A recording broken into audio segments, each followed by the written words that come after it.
Finding in the corner. Expressions like this.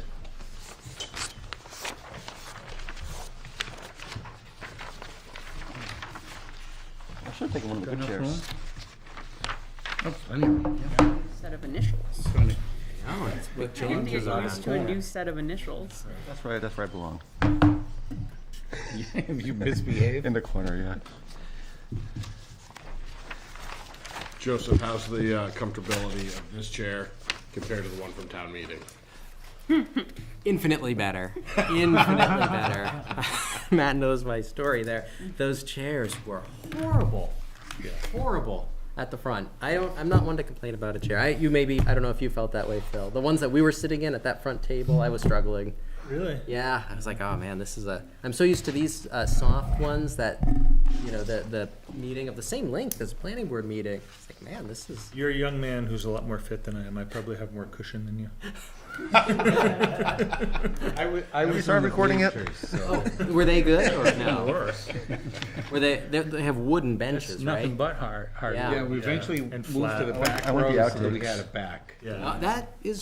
That's something. Yeah. Somewhere here. Gotta bring some bleacher seats. Those folding bleacher seats that clip on. Oh, yeah. Oh yeah. Yep. Yes, I do.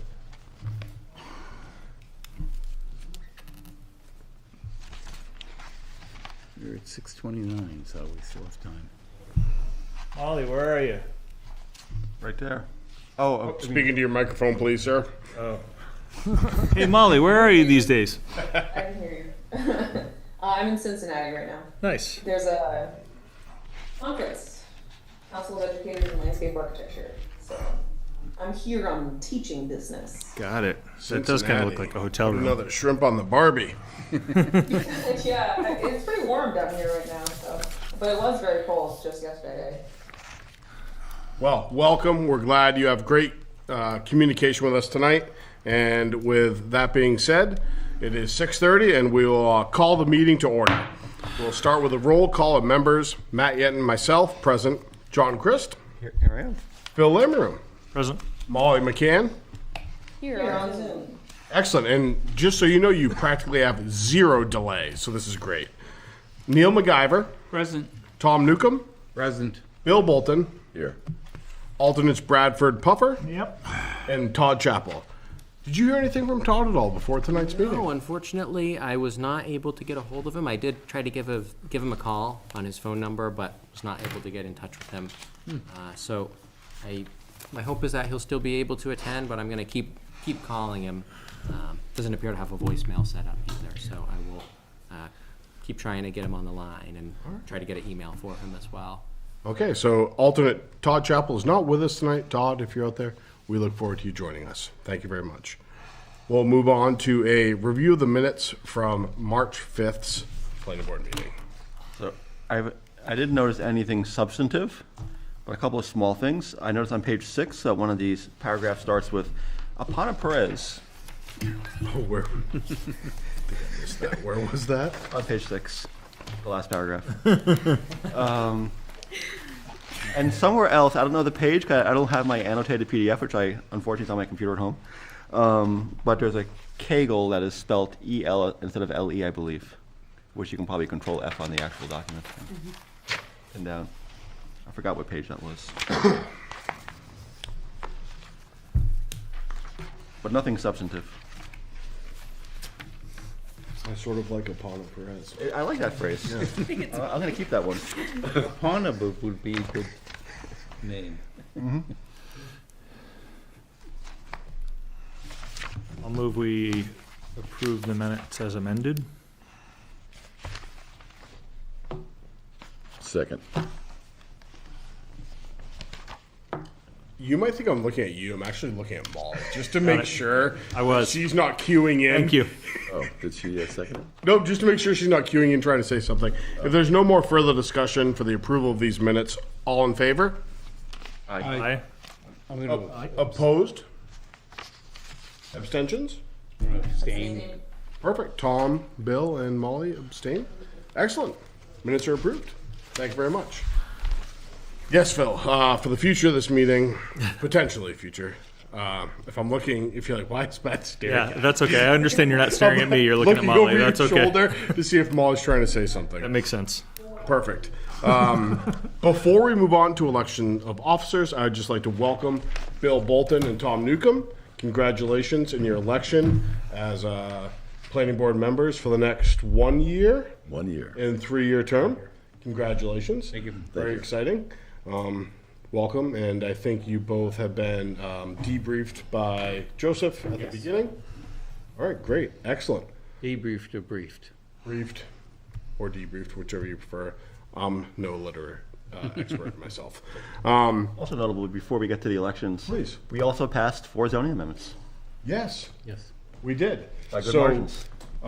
They all did. Yeah, I thought the margins were very good, and they're all amendments that I think that, we had the state laws that were pushed down to us that were prudent for us to put through to the town voters, so we stay in compliance, and then 3 other amendments that very exciting for the town, the Tenny Mountain Overlay District one, Fairgrounds Road Overlay District, and then ADUs with non-owner occupancy, which should help alleviate housing, stress in the housing market as well. So very exciting amendments. Thank you very much. Any other comments or thoughts on those?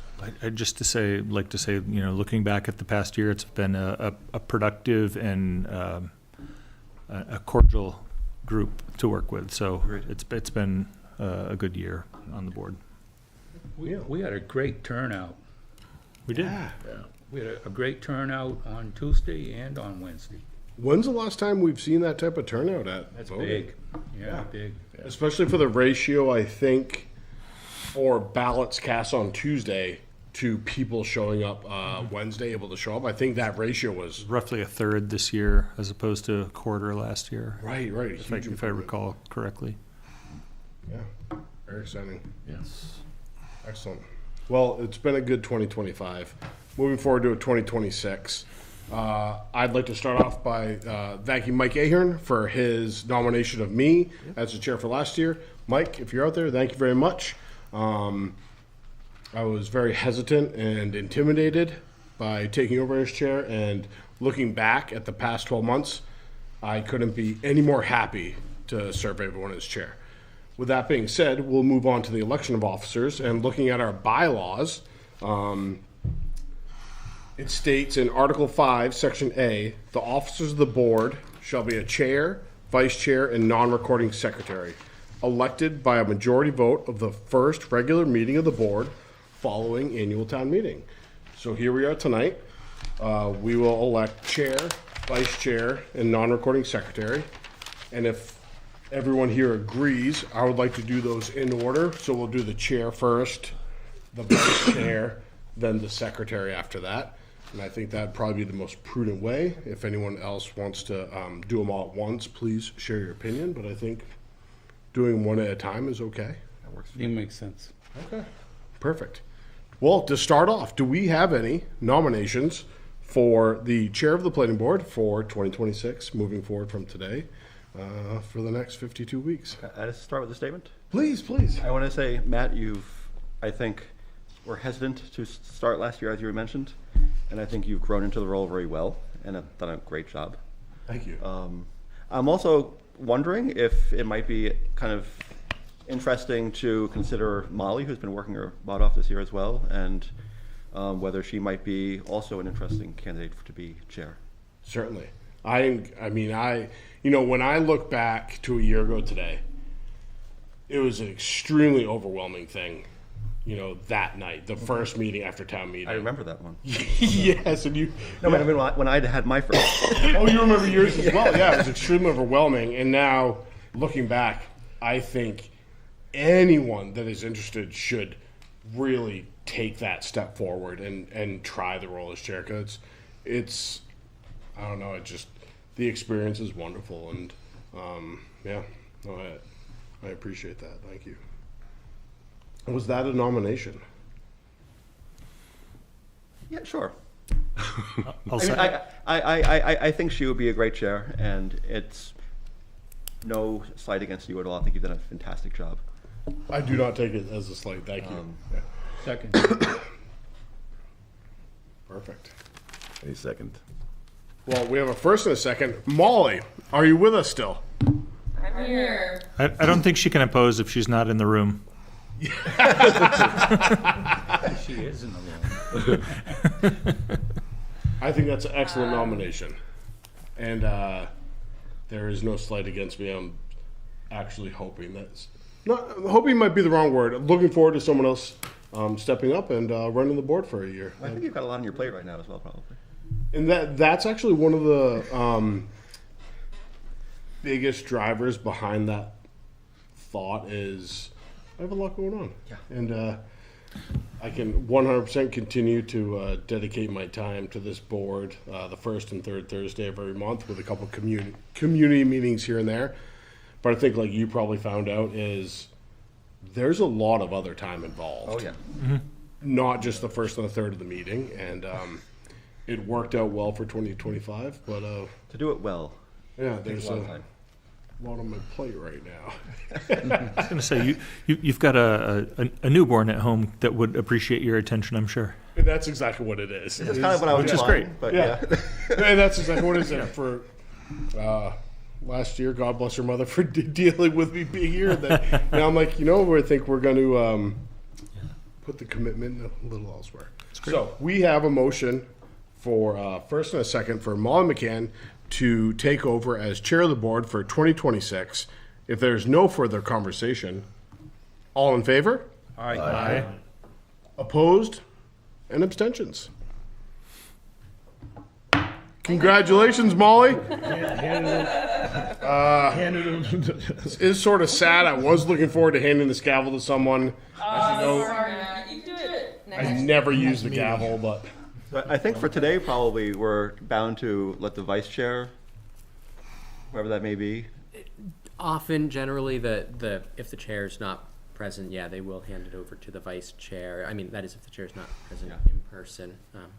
We could defer that to the chair, but I would say, yeah, generally that would be a common practice. now, should I finish the elections or? It's a little bit of a weird territory, but I would I'd like to finish the move that elections. Matt finish the elections of officers. If everyone's okay with that? Chair? Second. Be acting chair. Well, let's not get that far. I just want to finish these elections. So there was I motioned and John seconded to continue with Matt finishing at least the elections. Thank you. All in favor of Phil's motion? Aye. Thank you very much. We now move on to vice chair. Sue Wood was our vice chair for 2025, and she is no longer with us at This table. She is no longer at the planning board meetings.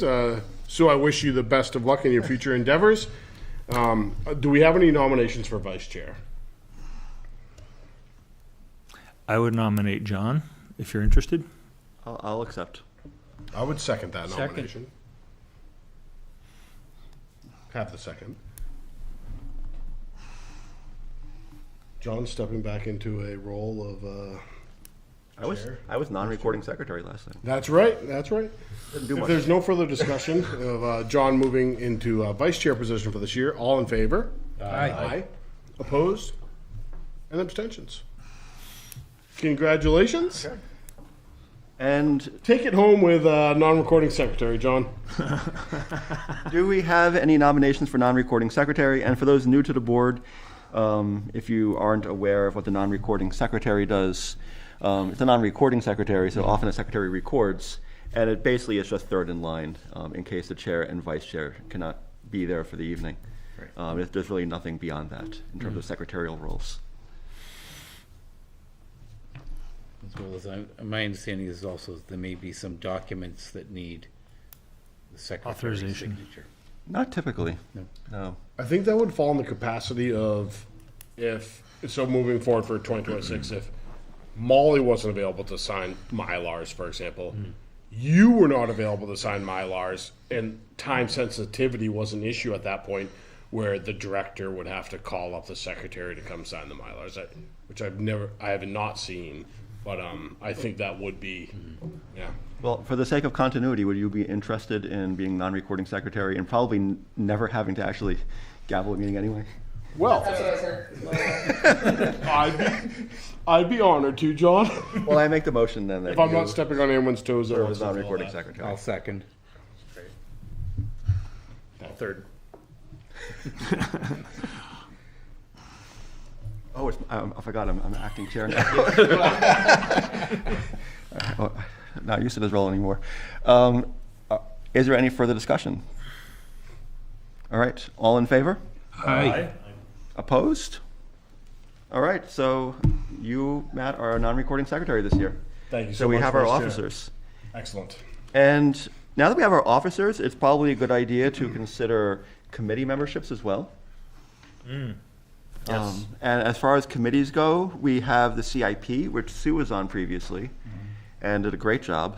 And so we have to consider who might take that role. And then we have 2 members of the Economic Development Committee. Currently, those are being filled by myself and Molly. So maybe we can start with the CIP. Is anyone interested in stepping into that role in the CIP? I would like to motion that we start with the Economic Development Committee. If Molly and John are interested in continuing, I would nominate you both to the Economic Development Committee, since it's just getting started. And I would like to see you both there if you both have time. Okay. I will mention one more thing. Yeah. Which is that Bill is also currently serving, although as a citizen, Right. although now he's on the planning board. Oh, right. And I think the way the bylaws are written, he can continue to serve as a citizen. And we can talk about that, perhaps on the committee. But I had not considered that. yeah. I had, Are you interested in continuing on the economic yes. as a citizen, or would you go as a Sure, board member a either? citizen, yeah. I think that's interesting because I was interested in being on the committee Okay. Ooh, when we were in the plan, like when it originally formed, Yeah. but I did not proceed forward because you and Molly had stepped up to it. And we didn't want 3 planning board members to be there. Well, Yeah. we are lucky to have so much interest in serving on this committee. That's certainly true. Is there room?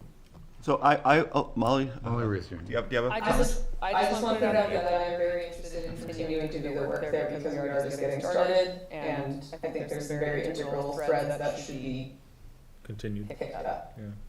and you're currently serving as vice chair and doing, I think, a really good job Thank you. in that role. John, I nominated you without your expression of interest. Are you interested in continuing, or would you Potentially. prefer to cede your seat? I do have a lot on my plate at the moment. I would be willing to continue to serve for the sake of continuity. But if someone else wanted to step up, like Bill, into that full-time role, I'd also be willing to concede that, unless you wanted to be on the CIP.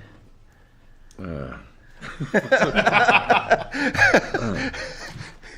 don't know. If we're limited to 2, that's fine. Sorry, John. No, I'm not. No, I can take off the committee. And maybe 3 is fine as a citizen. I mean, I don't. I'm not sure. I think by the bylaws it is okay. Joseph was looking at this because we had this question. Kind of, I said, "Oh, that'll be 3 of us now." Yeah. And that was my thought too, because I remember when we were talking, when it was being formed, we were, there was a lot of interest.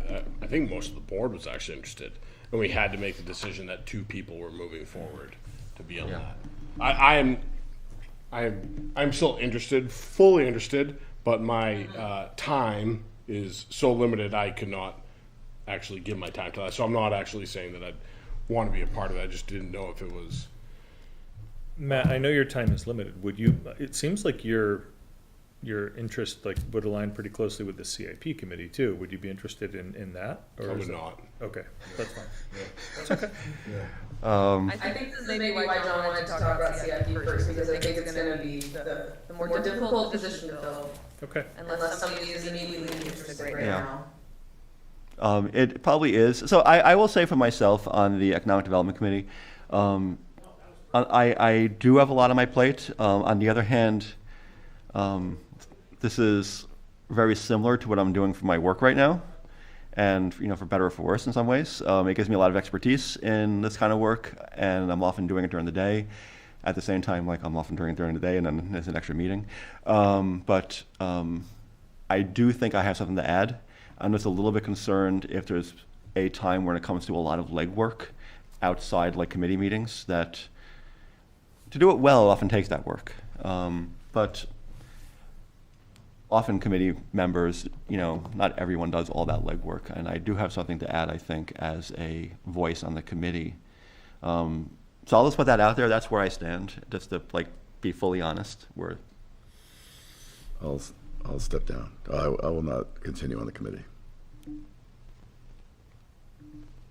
I mean, because I agree, both Molly and John are doing a great job on it. So I'm willing to continue that role.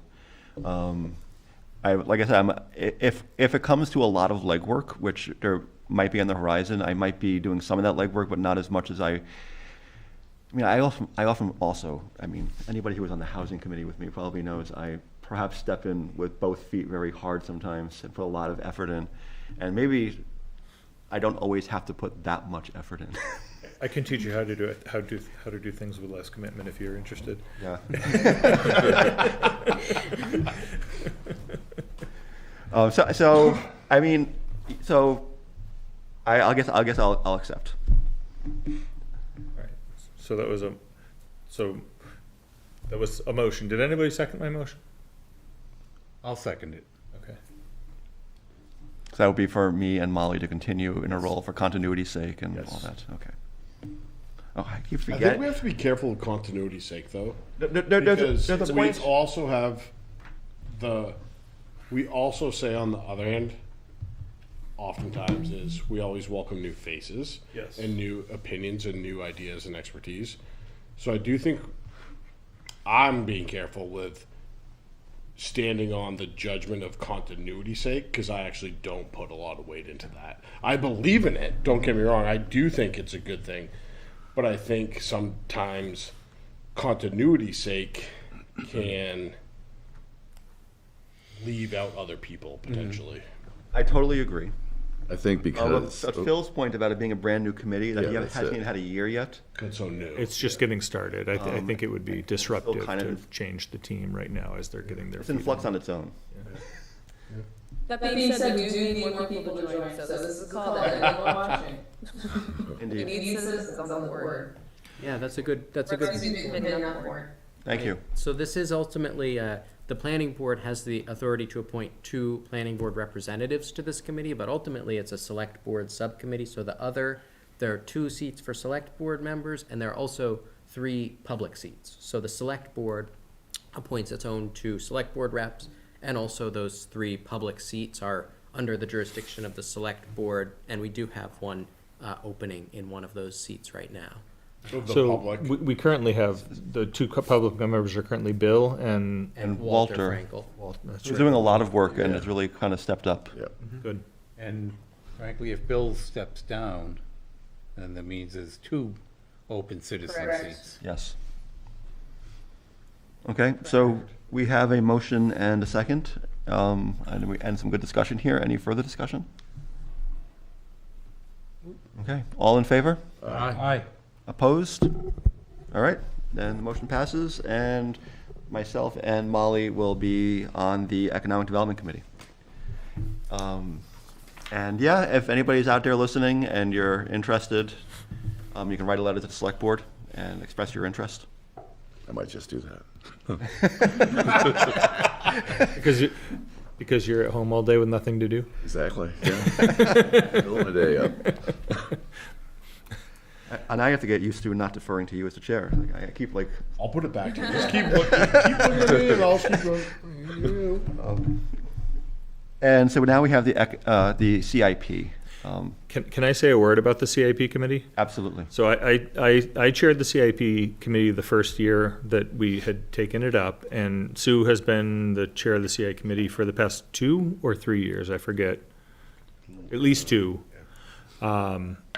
It seems that there's a great deal of support from the select board office in organizing meetings and it's really, it's not a heavy lift at this point. I think the first year it took a little bit of effort just to kind of get the ball rolling.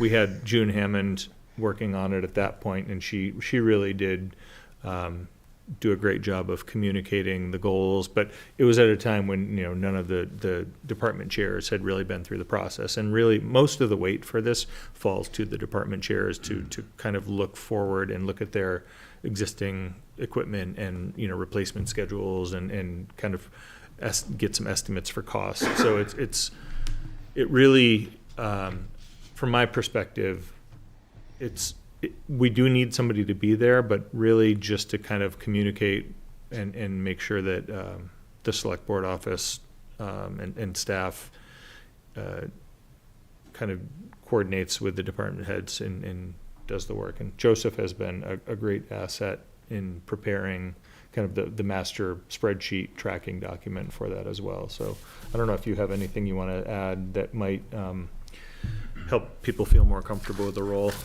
Yeah, I think that's all spot on, really.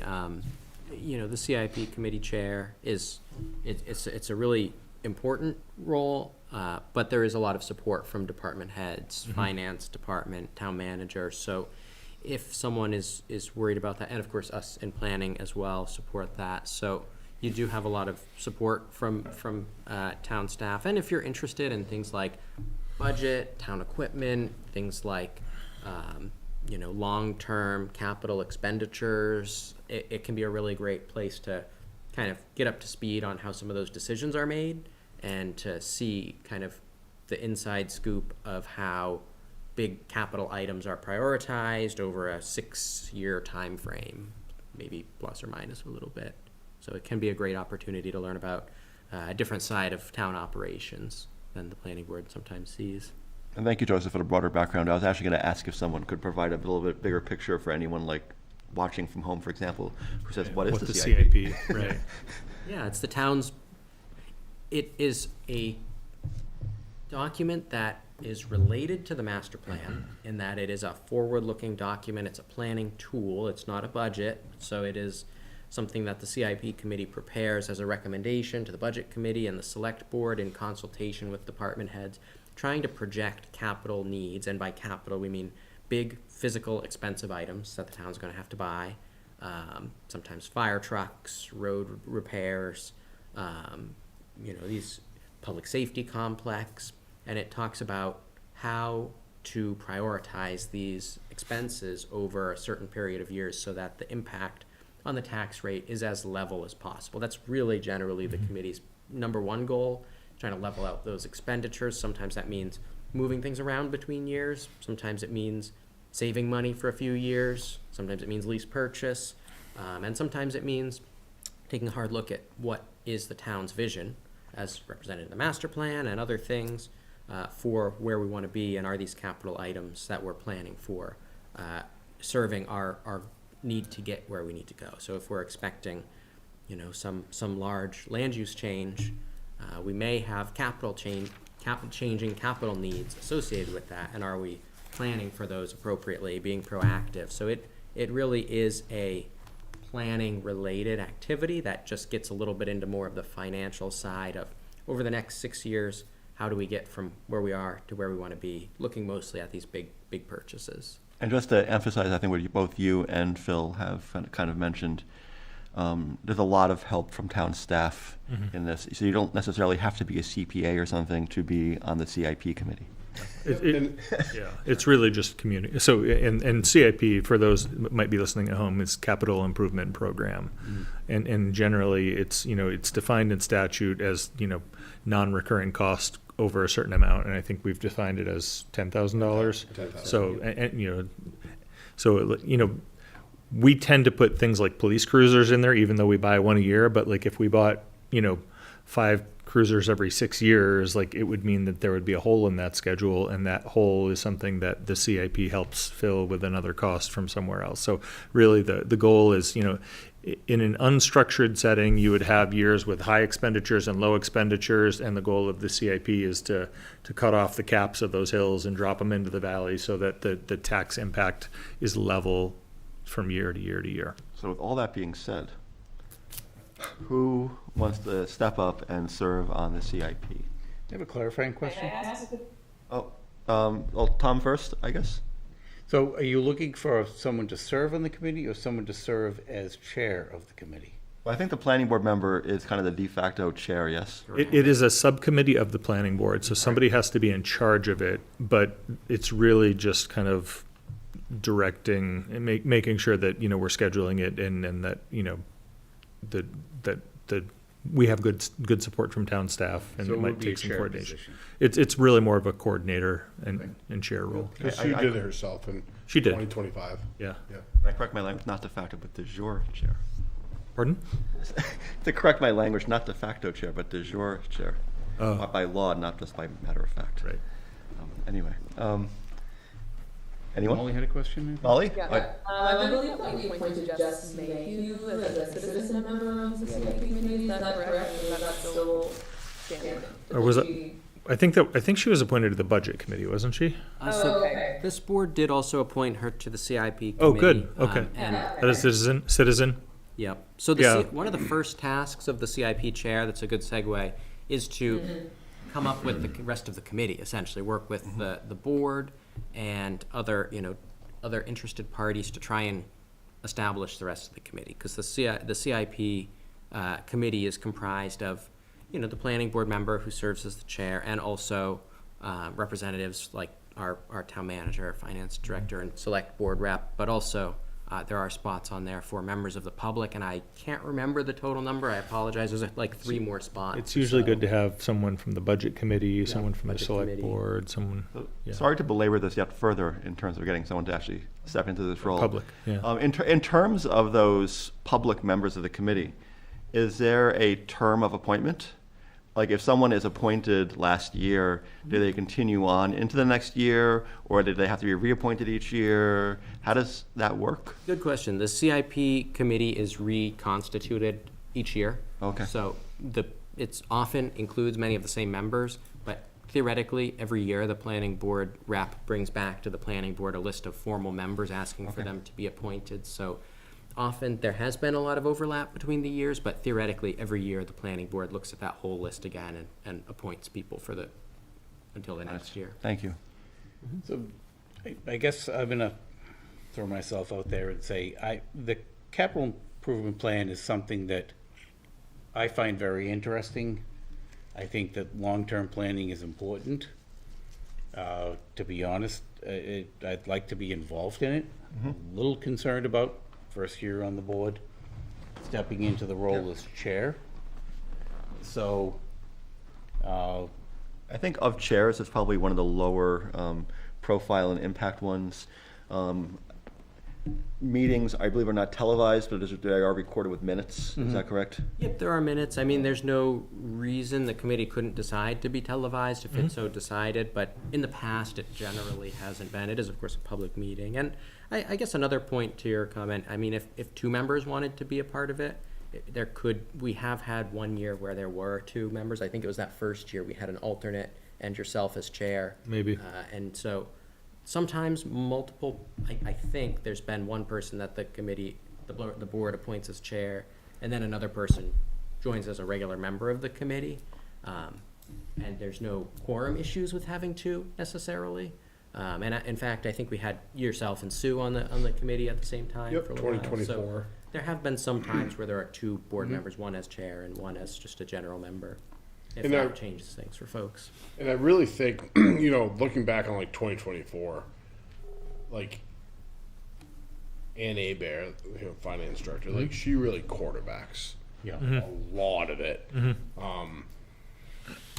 I remember, summer will go by, not summer won't go by, but like towards the end of summer when they're at the point where like they're on their budgeting part, right. She'll correspond out and say, all right, we're sort of starting with this, rope in the budget committee, rope in the CIP. And I think one of the benefits of it is the department heads now, and are used to it a little bit, that sort of gives the department heads some like planning ahead versus what's happening in this budget. Sort of gives a little bit of that insight to what do I need in 2 years? What do I need in 5 years? What do I need in a few years down the road? It's not perfect, but If I can give some context to this, like, it used to be a really onerous process. Like, in the past, there would be like a form that each department head would have to fill out for each piece of equipment with its cost, its anticipated date, and then the committee would basically take all those forms from all the departments and try to categorize them, and it becomes really like a challenge in managing. And what Joseph has done, setting up a master spreadsheet with authorizations, basically he can share that document with everyone, and like only the highway road agent can access the highway page, and only the police chief can access the police department page. So like they can put their information right into the spreadsheet, and then it automatically correlates into the master. So like the work he's done has made the process a lot easier for everyone, and it really is genius. So it's it's not as much work as it used to be. It's really just coordinating to make sure that the department chairs and anyone who has budget requests. And the other issue is that in addition to department chairs, we need to reach out to like the Energy Commission and the Conservation Commission, because they, the Cemetery Commission, the Library Commission, like any of those organizations can have capital requests that should be put in there.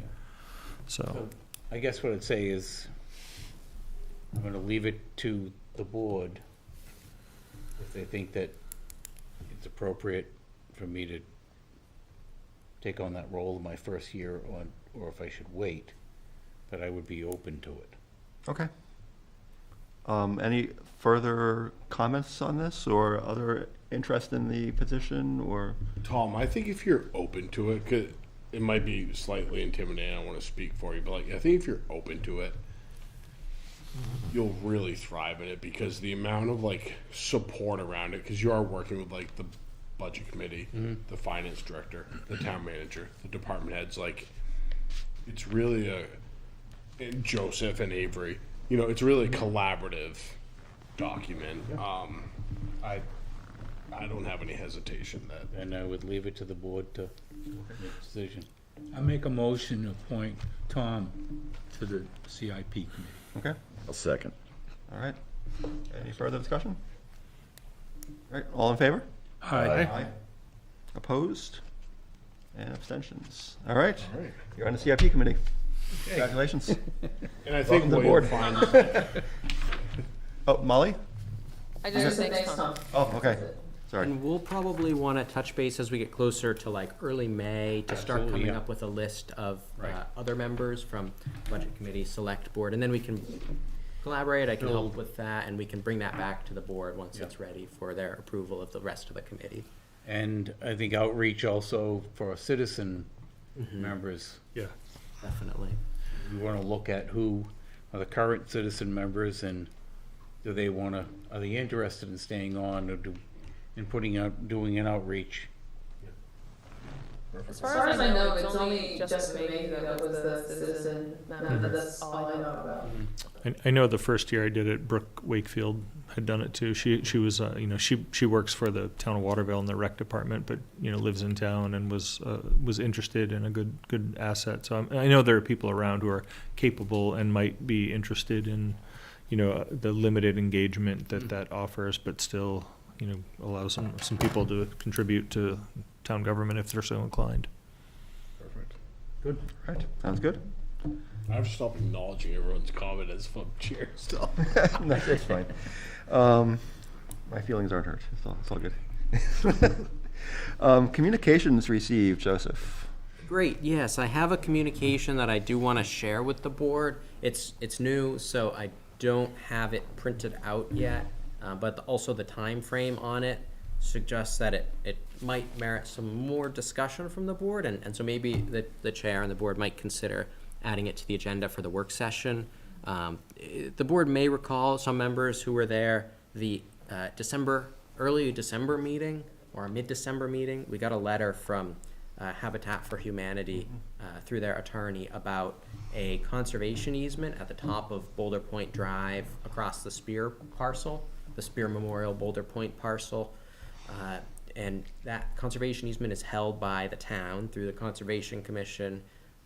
Habitat's letter, the gist of it was that they would like the town, the Select Board and Conservation Commission to consider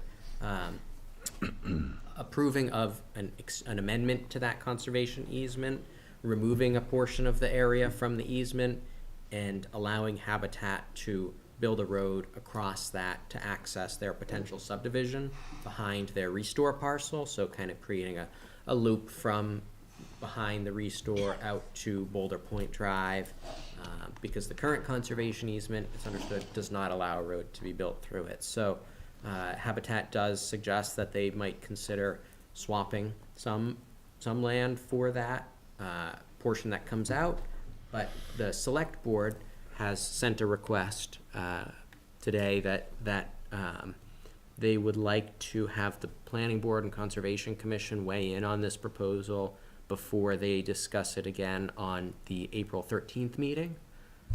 So if you'd like, I can prepare the letter and the deed for the easement and some of the information about the easement and have that ready for you guys for the April 2nd work session. But it's ultimately up to the board. I can also try to read the letter now in full if you prefer and share with you some more about the deed. I'm happy to go whichever way the board would prefer. I'm actually curious to get input from Phil as a select board member. I'm curious to know what the history of the easement is, or what the conservation easement was, what it was meant for, and if an alternate proposal would meet those same needs without, usually when someone seeks an easement, there's a purpose, there's a benefiting party, and there needs to be alignment, I think, in those goals. So I'm kind of curious in understanding kind of the history of how it was created as well. So I guess my question is, so I understand exactly why you would ask the Conservation Commission for this input, because it really is kind of their wheelhouse in some ways. And it's also a land use issue that is a planning board issue in some ways. Right. Some of the more conservation easement sort of particulars, I'm not sure I feel like I'm informed enough to really fully speak to. And so I'm wondering, and obviously that the Conservation Commission is probably much better informed to speak to those. And I'm curious if there's any particular things the Select Board would like to hear from the Planning Board in terms of, do you want to hear from us more in terms of, would this be a good use of the land, irrespective of the conservation easement, or, because you get different insights from different boards, and I'm just kind of curious. It might, so if we talked about this, I don't recall it, and this might be something that came up and the chair decided to request information. But from my perspective, I think one of the things that would be relevant for this board to consider and comment on is the development potential for that parcel, especially in light of our subdivision regulations that have a limit on the length of a dead end street that can be built, and what could be done there. So I believe if housing is a priority and we have a developer who's interested in, my understanding is they're interested in kind of mixed income development with potentially some commercial support. It sounds like a good concept. I think I think it would be appropriate for this board to kind of weigh the land use implications of granting that change in the easement versus not, and what it might mean for the potential development of that parcel. So I guess what I'm thinking is, perhaps at some point before, if we do it at our work session, perhaps sometime before that meeting, and maybe this is the chair and staff, it would be good to have a sense when we get into that meeting of exactly the kind of questions we're trying to answer, so we're not just kind of talking in circles about I want this, I want that. the conversation can go so many ways about this, and so maybe the chair and staff could come up with some good questions to kind of guide that discussion, so we're not just kind of going in circles about these big broad issues that could go almost anywhere. Yeah. I just want to comment, because I know I had been involved in some preliminary conversations about the potential development up there, and the last conversation meeting that I was in with, it was, they were looking at a lollipop, kind of went up and looped around. And one of the concerns that was brought up was the length of it, and that there would need to be some secondary egress. And so it was thrown out to potentially have an access through the Mid-State Health property that would go over to Boulder Point. But it also, is that gonna be a permanent access road, or is it just gonna be an emergency access road? And I think that it would be helpful for the board to have a little bit more definition as to what the plan is, in order to be able to give some input on it. I mean, in terms of if it's swapping land for conservation, I guess that defer to, what is the type of land? Are we talking wetlands, or not, or is it similar type of land? But also, looking at, is this gonna be a permanent roadway that goes by, or is it gonna be just an emergency egress? Yeah, I would say, first of all, it's probably a great conversation to have at our next meeting. And I mean, I have my own gut reaction, which is like, I think for life safety reasons, an egress is enough, but for the town, in terms of future planning, a permanent road that provides connectivity is probably better. Satisfy that requirement. But we can probably get more into depth on that, like, at our next meeting. Right. Neil? I think you gotta get the Conservation Commission involved right away. Well, it sounds like they are being. They've been pulled in, reached yeah. out to separately, though. I mean, I agree that they should be part of this. Like the questions you're asking about wetlands and stuff is a great Conservation Commission question. Right, exactly. It's not for us. Yeah. I think we'll also have, I believe we had maps as a non-binding consultation once upon a time. Yeah. But I don't know if it's relevant to use those again, since Habitat might not be at our work meeting. We can dig all that up.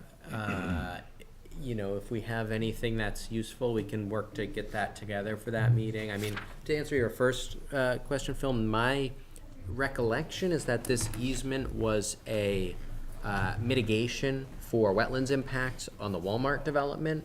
So it does also involve New Hampshire Department of Environmental Services. They are a party to this easement and can enforce it. So I'm sure that they'll also need to be consulted in any change out to the easement.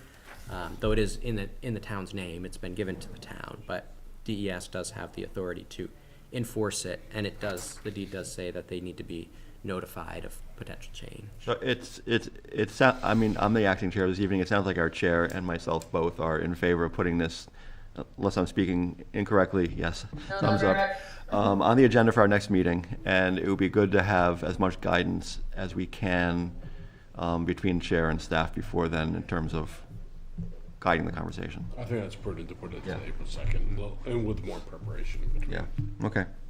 So that sounds good?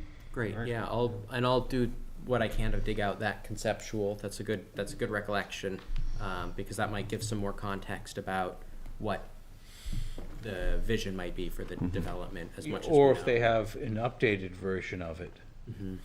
Because my understanding is they also needed a partnership with and cooperation with Mid-State in order to get through there. So Yeah. is that are they still looking at the same plan they were before, or was it a different avenue? Is it above the spear, or is it below mid-state? Like, or Well, is it, it's probably not prudent to get too far into this today. right, okay. But I guess if we could reach out to Frank or Susan or whoever at Habitat to see if they have any updates, so we can be working with the best information possible. How many acres are in this easement? Let me get that for you. It's, Go ahead. oh, go ahead, no, you might have that more available than I do. I don't have that information right now. We I could can for our board certainly session. get that for next time because it's on the surveyed plan, at least for the portion on this parcel is on the plan that was developed and site plan that was approved by the board for the Spear Mid-State Health Development. So we can get that. I don't have it right at That's fine. my fingers. Okay. So are there other 75 communications? acres, but, It could be. yeah. Are there other communications? I do have another one that is, I might ask if the board would like to consider it under other business. It has to do with this Walmart project. Oh, I okay. printed out for folks. It's not, it is a communication, but it's also kind of just another type of discussion, kind of a request for input actually from the board. So- Yeah, so let's save it for other business. Okay, and then I have, the last communication is as per the packet. We've received that request from the applicant for another continuance on the Okay. Yetton Road development, so those are the only communications Okay. that I have at this point. Okay. So up next, we have applications and public hearings, site plan review application, Stone Bluff Properties Holdings LLC. As a continuation of a public hearing on a site plan review application from Bedford Design on behalf of Stone Bluff Property Holdings LLC to develop two contractors' storage buildings, which is what you're just speaking of, yes, of 18,240 and 20,160 square feet, along with associated site improvements on parcel 213-023-002, located on the west side of Yetton Road. So, with that letter known, we do have a public hearing scheduled for this evening, and I don't see a whole lot of faces, but are there any comments for the public attending at home? We should discuss it. Yes, indeed. I'm getting there. Before I open a public hearing, are there any comments from the board about this continuance? I appreciate that they contacted us and didn't just not show up. Yes. Yep. Yes. Makes it easy to make a decision to continue. And so, if this was an application, if I'm recalling correctly, we did accept this complete, Yep. Correct. and which would mean the 65 days are ticking, Correct. and they understand that. They do. I have advised them of the 65 days. They, from acceptance, they do have until April's meeting. So if April 16th meeting comes to pass and the board or there's not enough information, or they haven't been able to provide this, or, for whatever reason, a decision can't be reached at the next meeting, the board will need to work with the applicant to mutually agree upon an extension of that time frame. Or, we can look at the other options at that point, but the last meeting that falls within the 65 days is the next one, April 16th. Sounds good. Conservation Commission has been reviewing this Okay, application. good. So hopefully if they have any input, we'll hear from that at our next hearing as well. So with that being said, it is 7:21, and we'll have a public hearing. If there's nobody in this room here, is there anybody online, Joseph?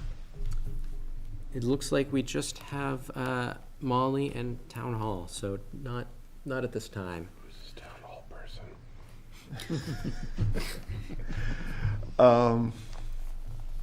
So with that, I will, actually, let's leave it open for now so we can do a continuation.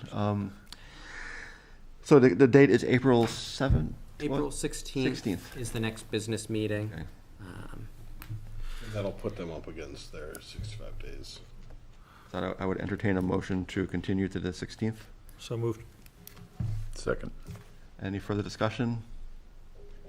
All in favor? Aye. Opposed? And abstentions? Okay, so thank you. So the movement passed, the motion passes, and we will continue this hearing on the 16th of April. Perfect. All right. I know it's premature, but do you know if the residents across the street were satisfied by Oh, their yeah. discussions? So I'll give an update on that. The applicant did apply for a special exception from the zoning board. However, they were scheduled to be on the March zoning board meeting, but they asked for a continuance, and they asked for the zoning board to move their hearing back to the April public hearing. So the public hearing for the special exception actually hasn't happened yet. That will happen at this time. It looks like at the April 7th zoning board meeting. So I have kept that property owner has reached out to keep informed and has been very proactive in asking about, when these different hearings are. So they are aware of the hearing dates and of the request for a continuance. So I'm not sure, but I suspect that at the zoning board there will be another public hearing, and if folks have comments or things they'd like to share, that will probably be a time that we would primarily hear that. Yeah, okay, thank you. All right. I'm gonna guess there are no informational or pre-application reviews. None that I'm aware of. Okay. So if you want, I can do the Walmart thing under this. It's kind of. It probably doesn't make a difference one way or another. Sure. There's other businesses next. Yeah. Yeah. We used to do this more, and so I think other business. It's kind of an informational. Sometimes these. So just take a step back. The site plan review regulations cover in their scope of review standards what requires an applicant to go before the board for site plan review, and changes to certain aspects of a previously approved site plan do require a new site plan application. That is to basically an amended site plan, but that's not a separate process that exists.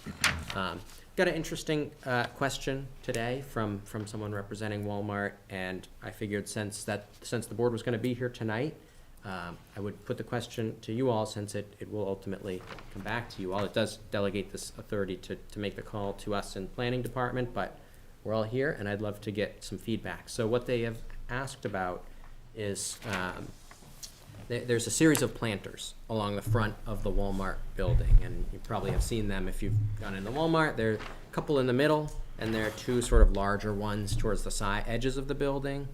Walmart has asked about the possibility of removing all of those planters. The site plan review regulations state that any significant change to a previously approved landscape plan requires a new site plan application be filed, and this is certainly a change to a previously approved site plan. If it is a significant change, this would have to come back to the planning board with an amended landscape plan. If it's not a significant change, then they can make it without having to go back before the planning board. So where this is an interesting question, and that's why I wanted to bring it to the board, is that it would completely eliminate one whole area of the approved landscaping plan, though it is a relatively small percentage of the total landscaping on the site. So I guess my question to the board is, does the board have any thoughts about whether this is a significant impact on the previously approved landscape plan? And if it is, then the change, if they desired to make it, would be coming back to the board. So to clarify then, so whatever we decide this evening will be a motion and a binding decision, potentially. It certainly could be, yes. And I think the other thing is that the site plan review regulations do say as determined by the planning department.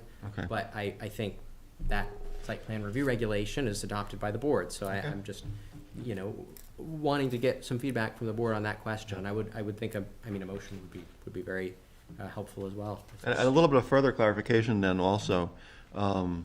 So this is our judgment, and it's our judgment on our site plan review regulations, not on the zoning ordinance. Correct. Because if it was on the zoning ordinance, it's a much bigger decision, and it will Very probably go different. before the zoning board. Correct. So these are regulations that we've written, and we can actually give waivers to on the fly, Exactly. if we choose to. Exactly. And we might not choose to here, because we might think these are really important. Yeah. But just in terms of how binding the site plan review regulations are, we can amend them on the fly, or at least I have a question. When you're the done. one thing the last part of this I want to say is, it's good not to give too many waivers on the fly like that, just because it kind of renders our regulations like almost pointless if you do it too often. But it is a question, is that a major change? Question.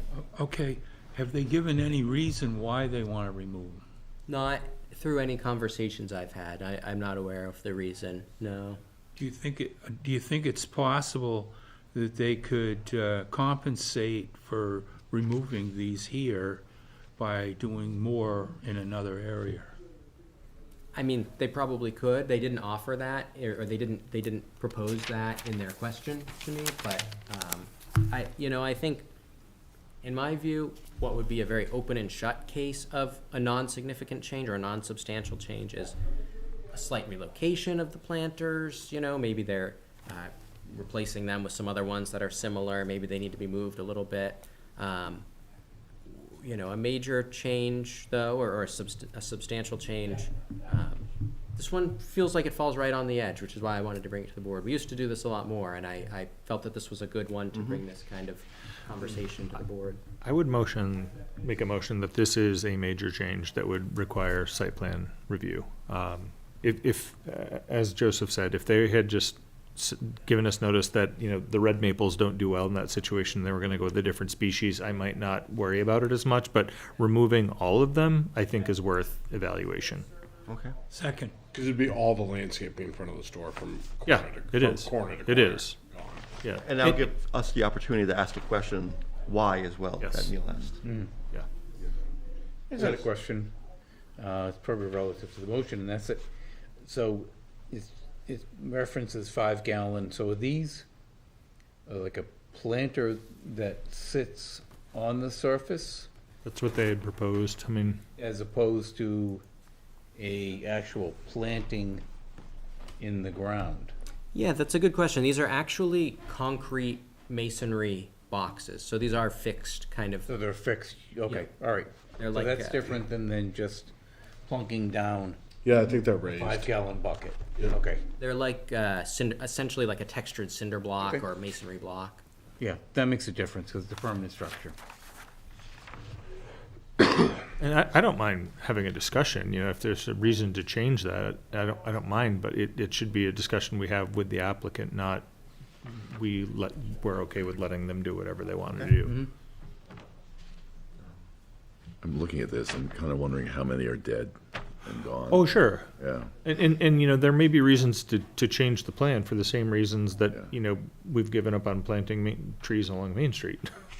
Yeah, and I'm sure like the 2 red maples on the southern side, if this were topographically correct, the side facing the propane pad, when they came in for their, to renovate their Their pickup. addition. Yeah, Yeah. I can foresee something happening, Yeah.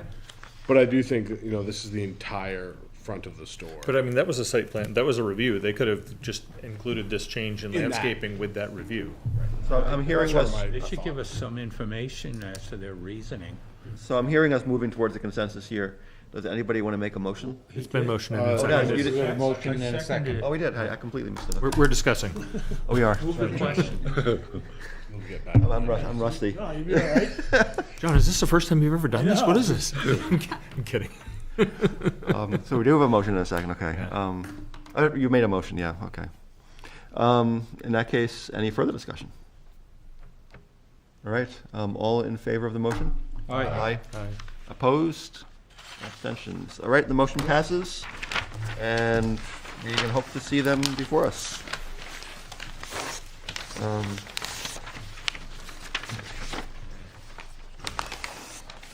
So next, we have other business, which includes looking at our subdivision regulations, which we've been talking about, I think since I joined this board 6 years ago now.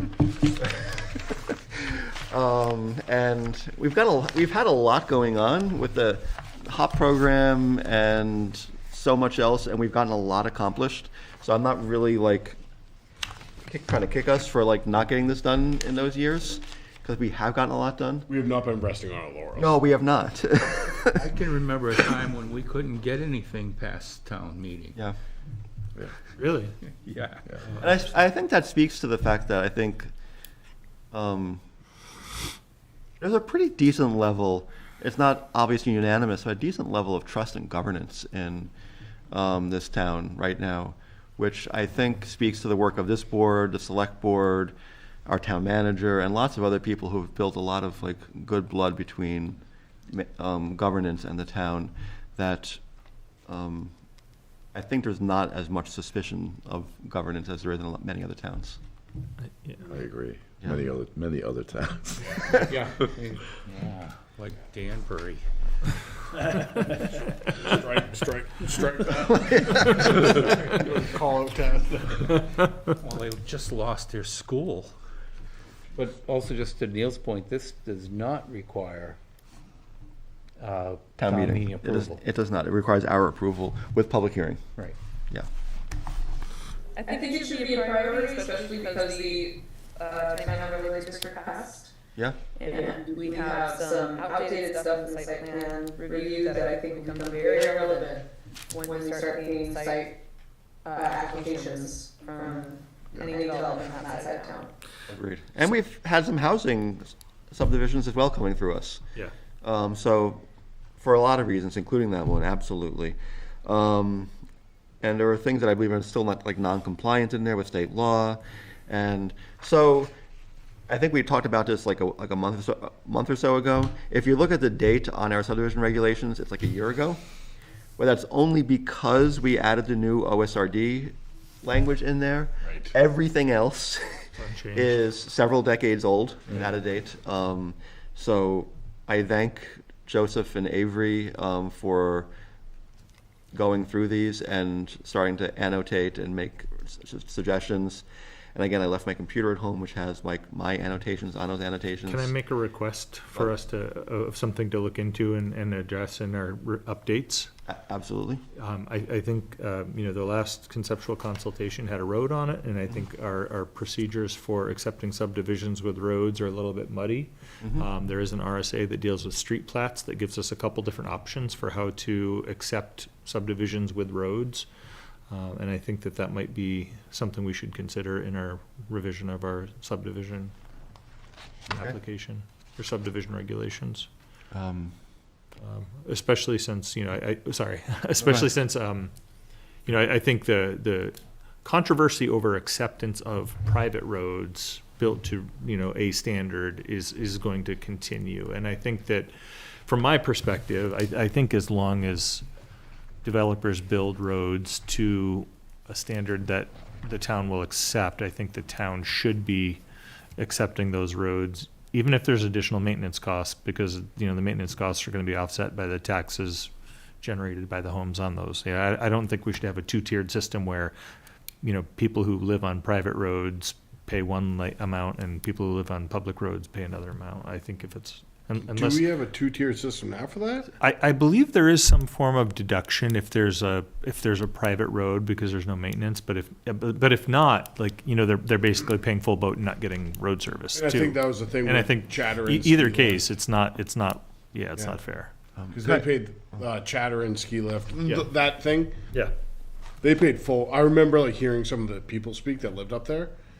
It's, And they were like, we pay the full Yeah. tax rate that people on Thurlow do. I want to say that I'm not sure. I would have to look at Yeah, it. I'm but interested, it might be that they're paying full boat and not getting the benefit, but I thought I remember seeing something in the assessment that there's a deduction if there's not town maintenance of the road, but I can't be sure.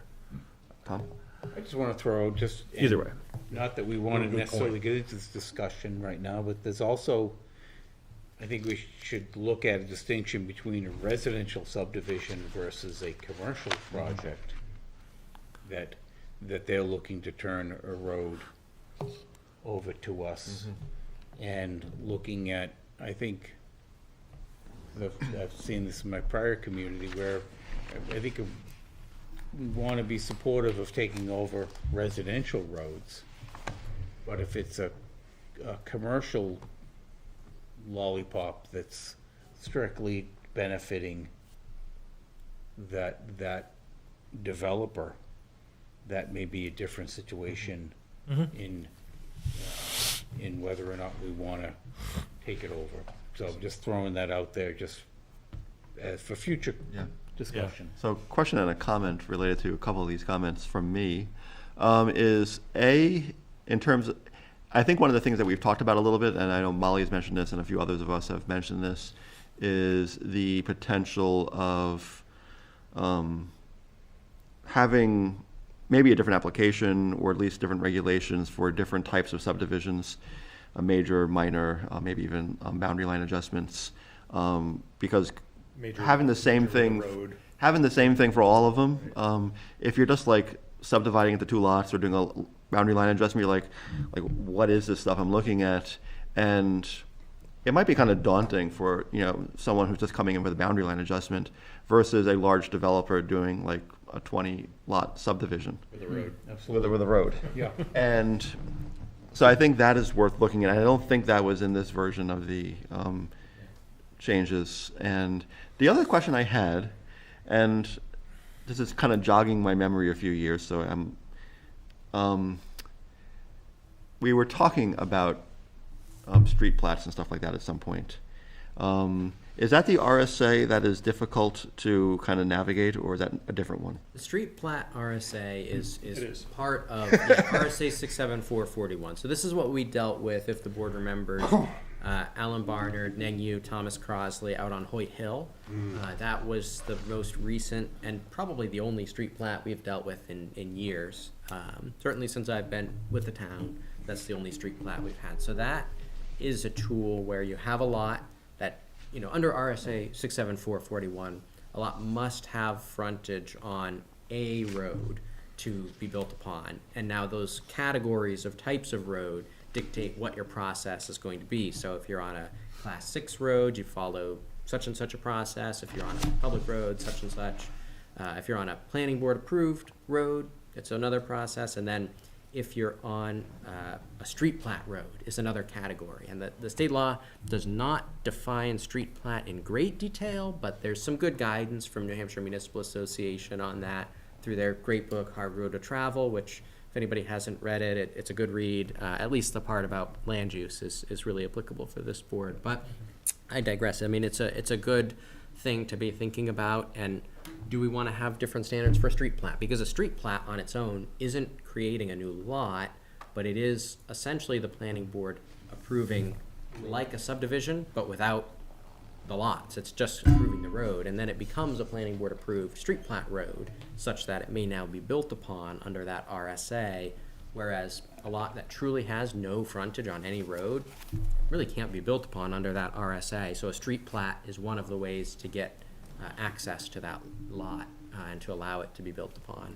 If I recall correctly, I think the town that I used to live in had pretty specific street plat regulations in our subdivision regulations, and oftentimes when you had a subdivision application with a road, one of the pages would be a street plat, and it was kind of a separate, it was part of the application, but it would be approved separately and recorded with the Registry of Deeds as an approved street plat, and then once that was created, that was the basis for subdividing lots with frontage. Can I follow up? Speaking of lots with frontage or without frontage, I know there was a section of the subdivision regulations on backlots, Yeah, and the backlots, I believe, are supposed to have 50 feet of frontage. correct. Is it a 50 feet of frontage or a 50-foot right-of-way?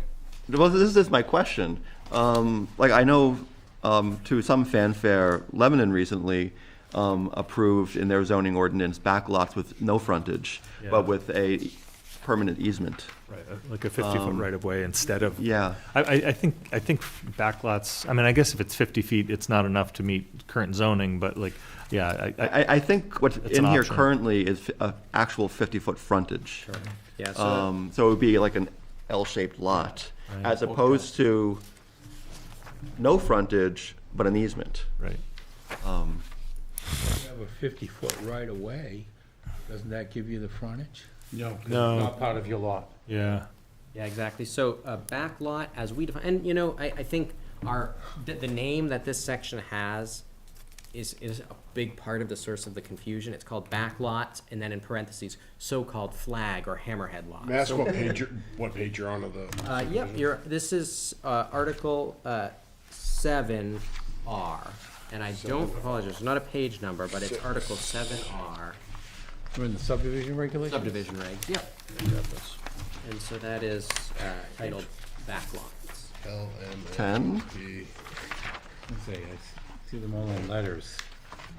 7. It's hard to find the numbers. Oh, There. 8? 7R. Wait, how come I'm on 8 and there's no R under the one before that? So 8, 7. administration and enforcement, and then you go back up 2 sections. If I'm you're looking at 7 as impact fees. Yeah.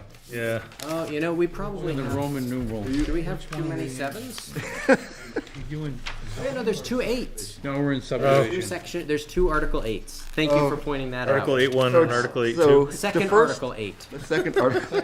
Second, Oh, okay. that makes it a lot easier. We should make a Great. note to. This is great. I'm really glad the board is. Okay, so, here we go. John, so you look at the second Article 8 Yeah.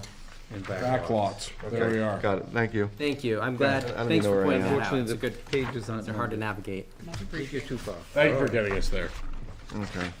So I might be in the wrong Article 8 or something. The Looks like that. Roman numeral 8, second. Yeah, the whole thing about the end? the 2 lots being required to Or have back the same lots. frontage as two separate lots is kind of weird. Yeah. So, And I wonder if backlots, true backlots, unfortunately, it's not. would actually be an interesting thing to consider. With no frontage. Article 8. Yeah. I would support revising this. This seems somewhat onerous and I mean, I'm guessing that very few towns probably allow Journey now. backlots. No form. And so I have a question. How does this How far down? work So the- with what I thought was an RSA about all lots having frontage? Which is Except six. for lakes, like islands. Town meeting can approve a lakefront exception, which Yeah. can be in other places that isn't Yeah. a lake. But yeah, that is the same RSA that deals with the lot that must have frontage on one of these approved types Yeah. of streets. And what probably Lebanon, I mean, I know that I don't want to weigh in on the legality of Lebanon's ordinance. I don't know that that's appropriate in this sort of situation, but It led to a lot of questions in my brain, though. there are a lot of questions, and I think what's key is that a lot to be built upon must have frontage on a road. How you create that road, if the board says, if it's only serving one lot, you can have a road that's a dramatically reduced standard and has a narrower right-of-way or whatever, that type of thing is fine, but it does have to be a road. It can't be, An easement. well, so is your easement a road? Does the Road or planning board driveway? approve the easement as a road? Is that a street plat where that easement is turned into a road or not? I I'd think be is the key. curious to look at what they did Yeah, and then the actual words they used to make this happen. how does that affect, I think, wasn't it last year that one of the RSAs that was passed was allowing building on any existing lot on Class 6 roads? Yep, so that basic, But is Class 6 roads now meeting the definition of public street? yes, it does. And so what we're dealing with here is that the RSA did change. You can, once that law goes into effect, you can build on a Class 6 road. Before, you needed select board approval. Right. Now you can build on it, provided you file the waiver and you provide proof that your lot is insurable, once this law goes into effect. So you still file the waiver, but yes, that's another thing that I think the board really should think about, because this does talk about road frontage, and it does not necessarily say existing improved public street. So a Class 6 road is a road, but it's not an improved town-maintained road. Yeah. So that's a part of this conversation. And the backlot section, I think, just to sort of circle back to that, the title, so-called flag or hammerhead lots, is more accurate than the actual word backlot. I think that confuses people about what this section actually means. Really, what it's dealing with is flag lots. It's allowing you to reduce the frontage of, if you have 2 lots next to each other, one can have a reduced frontage down to 50 feet, and the other one then has to have a wider amount of frontage to compensate. So it's really a way that you have a no net change in the amount of frontage for 2 lots, but it allows one of them to become a flag lot, essentially. I guess I just saw the word now. I was like, I wonder if we can actually just do that instead. That's the thing that's always got me is like the net is, so like say ag zone Plymouth, Right. single res. The ag zone, the net is still 200. Right. So it's always got me like there's no gain. Right. You're still taking 200 feet. I'm also looking at it like that easement could also be turned into a private road, and the frontage for the back lot is off the private road. So it doesn't even necessarily need to be But a class six any road. private road needs to be built to road standards. The private roads do, Pretty sure. So the planning board, when we're. the That's planning our board subdivision can- Yeah, requirement. that's what we dealt with in the street plat as Right. well. So there's no, the subdivision regulations currently say that any road that's being built to serve as frontage for new lots must meet these road standards unless the board waives them. And in the street plat, the board waived those standards, pretty much all of them, right? It was, this is only gonna, the board put a condition and said this can only serve 2 dwelling units. It was kind of like a give and take Yeah. between those two, but It the was a board weird one. waived essentially all the road standards. So that, the board does have some leeway as far as what standard a road has to be built to as a private road. It does have to be approved by the planning board, and there's not a built-in mechanism for the subdivision regulations to say, basically the lightest duty of road we have is a light-duty road. It's for up to 80 trips per day. It can be dirt. It's, narrower, it has a shallower sub-base, but it is, theoretically, that is the lowest, is still a fairly, it's a private road that meets a level of road spec. There isn't currently anything below that, but some towns might say, you can go even lower if it's a private road that's just gonna serve one lot. but I'm just thinking in terms of getting around the frontage requirement. And that's probably what Lebanon did, I suspect. So I would be curious to see what Lebanon, the actual words are that Lebanon used. And, I mean, it must have passed, like, town council or city council. Not the city council, but council of the city. but- Town attorney. Attorney, yeah. But, We had to pass. so it must have passed muster, and, at least somewhat. And, yeah, I mean, it seemed like a really innovative thing they did, and I'd love to see what that looks like. I think sometimes there's a benefit to including accommodations for existing lots as well, because I'm pretty familiar with, there are a few existing back lots already existing in Plymouth, and how they're dealt One of with. them. Okay, yeah, The board approved it. Huh. yeah. And you have 50 feet or Yeah. 50 feet of frontage for one and 200 But, feet but, for the other. well, actually, sorry, I'm talking about lots that have no frontage. There are some lots that have no frontage in town. I know somebody who has an easement over their property that serves a parcel with no frontage, and, maintenance of that easement is important to the owner of that property. But, I think, we don't have to allow future subdivision on those parcels, but, it's nice to be able to address them in some way. But wouldn't that fall under being a pre-existing non-conforming? Yeah, it would be. So what's the story with Lebanon? I heard, So Lebanon did some pretty innovative things recently in their 2 village areas, like West Lebanon and the downtown area. And they have to do with, allowing back lots down to lots of, I think, 5,000 square feet. Yeah, I don't remember I the think. number. And to use this ordinance, at least the small lot size, I'm not sure about the back lot part of it, but the small lot size, they have a catalog of designs to choose from. And the goal is to not only allow for greater density and a little bit more flexibility, but also allow for ease of creating kind of workforce housing, like workforce, even single-family housing, by having pre-designed buildings to choose from and working with companies to provide materials and even kind of partial pre-builts and stuff like that to really kind of make it much easier to do. And they unfortunately used a catalog out of the southeast, I believe it was, for their houses, which not only raises questions about like what seemed like a very careful process of choosing the design types, but also raised issues about like thickness of walls and load bearing on roofs and all that other kind of stuff. So they're working on that, but. So, are you aware of Hunt Road? We approved a subdivision out there for multiple dwelling units. And I was just wondering, what was the requirement for the road?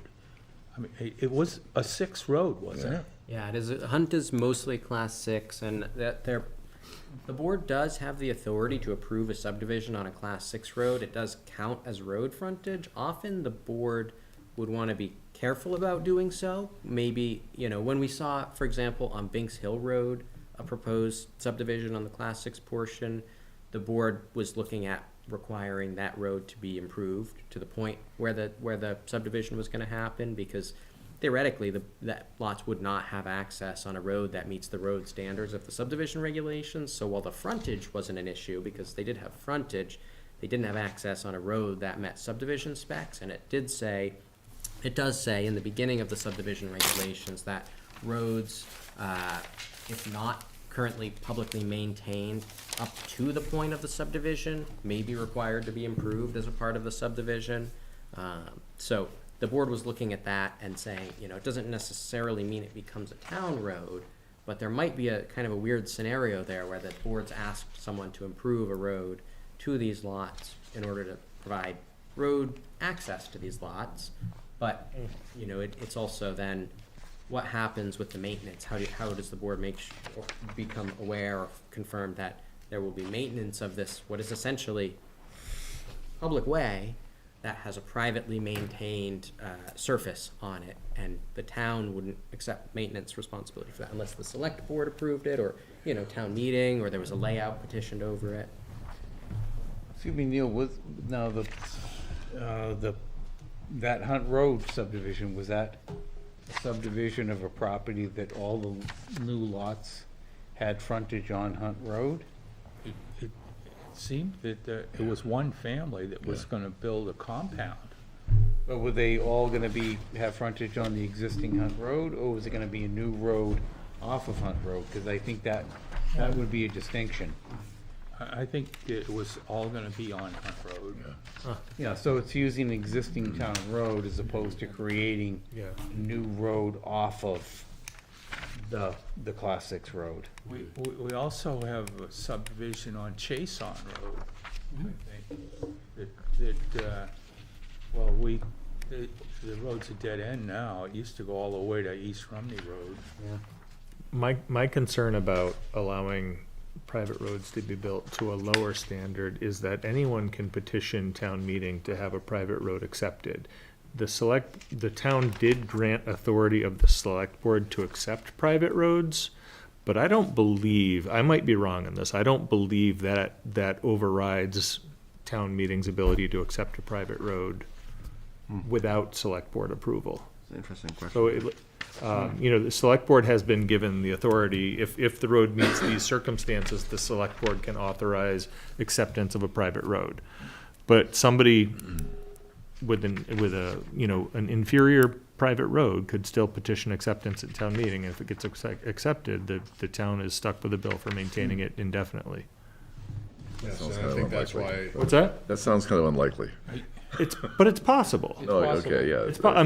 I think that what's also possible is that with 200 people at town meeting, 50 people that live on private roads could all band together and vote for each other's roads, and it wouldn't be that hard to get a majority of people to accept that at town Yeah, meeting. and I see that, but I see that's also another issue that maybe you look at. Is there a way to change that? So whether it's a bylaw or however, You mean the road acceptance policy? road acceptance Or policy. the other question is, do we just require that all roads be built to the same standard which is acceptable for public roads? True, but what do we do with the roads that are already out there? Right, and that horse is out of the barn. Yeah. Yeah. In the town of Groton, I had a client that purchased, there was a Class 6 road. It was an old road, and it needed upgrading, but they allowed subdivision of 2 house lots on that road, and so the guy bought both house lots, and then when he applied for a building permit, they wouldn't give it to him unless he brought it up to town specs. That's pretty common. But he never knew, he was never informed Yeah.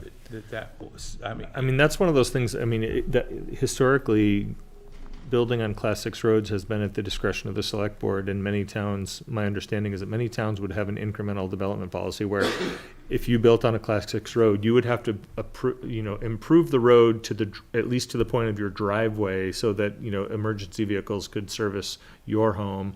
And then if the owner of the next parcel applied for a building permit, they would give authority only to the next one, and then they would have to improve the road to their driveway, kind of thing.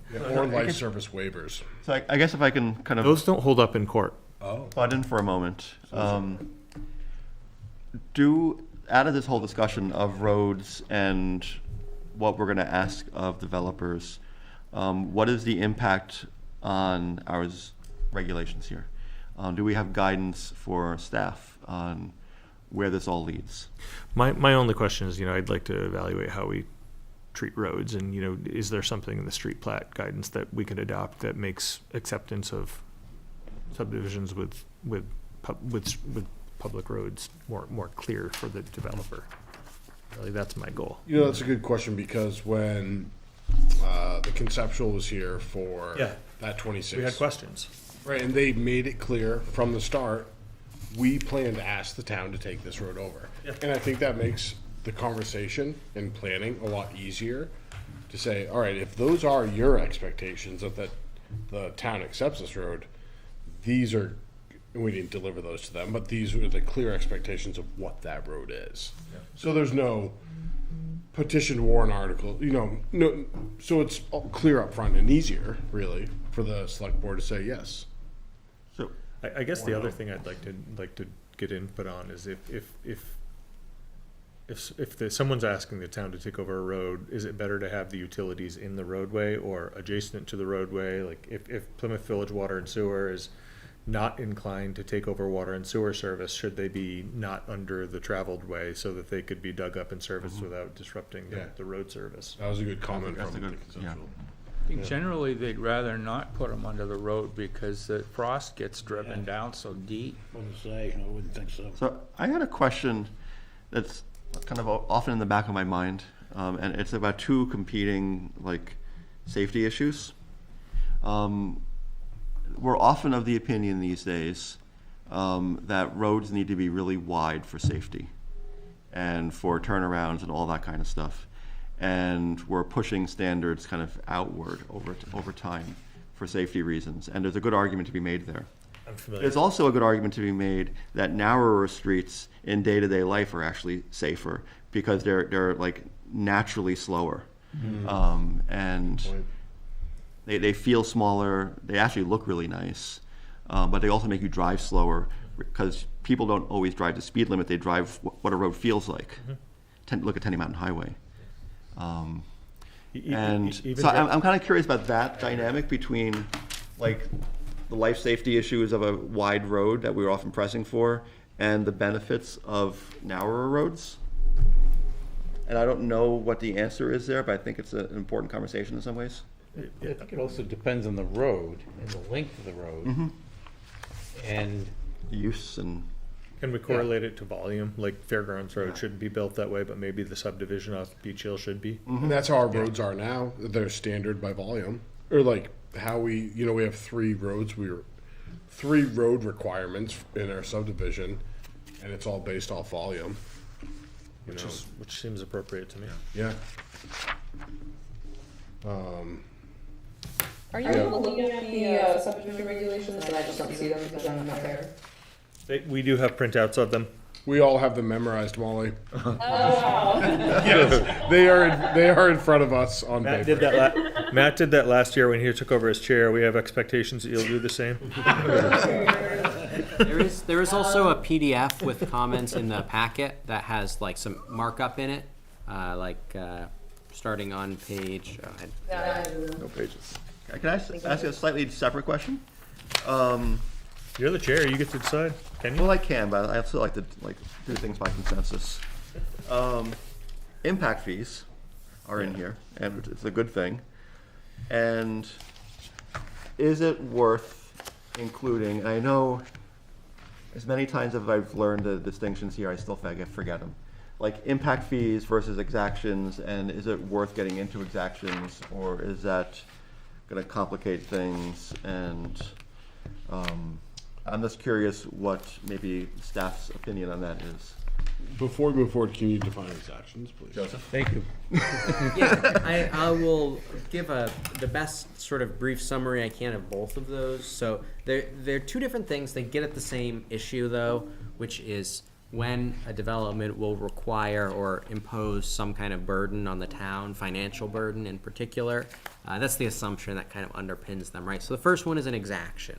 So an exaction, a good example, you have a subdivision that is at the end of a dead-end town-maintained road, and that town-maintained road is way under spec. You know, it's too narrow, it doesn't have a good turnaround, whatever, there's a lot of problems with it.